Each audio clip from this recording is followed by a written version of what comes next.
স্থগিত ষান্মাসিক মূল্যায়ন নিয়ে যা জানা গেল। দৈনিক শিক্ষা .com প্রতিবেদক থেকে পাওয়া আজকের এই বার্তাটি আমি আপনাদের সাথে শেয়ার করতেছি।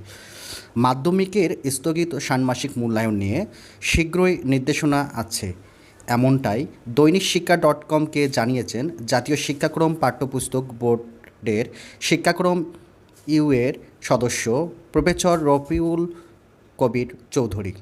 তিনি জানান, এটা মন্ত্রণালয় থেকে সিদ্ধান্ত আসবে। যেহেতু নতুন শিক্ষা উপদেষ্টা দায়িত্ব নিয়েছেন, সেক্ষেত্রে শীঘ্রই এ বিষয়ে সিদ্ধান্ত নেবে বলে আশা করি।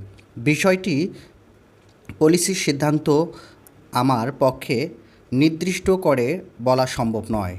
শুক্রবার এনসিটিবির একাধিক কর্মকর্তা জানান, আমাদের নির্দেশনা রেডি আছে। নতুন শিক্ষা উপদেষ্টা অনুমতি সাপেক্ষে এই নির্দেশনা শনি বা রোববার মধ্যে জারি করা হতে পারে। এদিকে মাধ্যমিকের এ মূল্যায়ন মাঝপথে স্থগিত হওয়া সংক্রান্ত আছে শিক্ষার্থীর অভিভাবকেরা।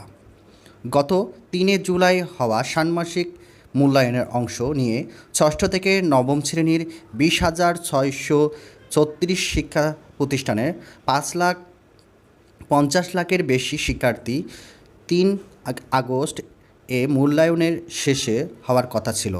তবে গত ১০ জুলাই ৪ বিষয়ে মূল্যায়ন শেষে বন্ধ হয়ে যায়। বাকি বিষয়গুলোর মূল্যায়ন আটকে যায় অর্ধেক এর বেশি বিষয়ের মূল্যায়ন, যার ফলে বিপাকে পড়েছে অর্ধকোটির বেশি শিক্ষার্থী, শিক্ষক ও অভিভাবকরা।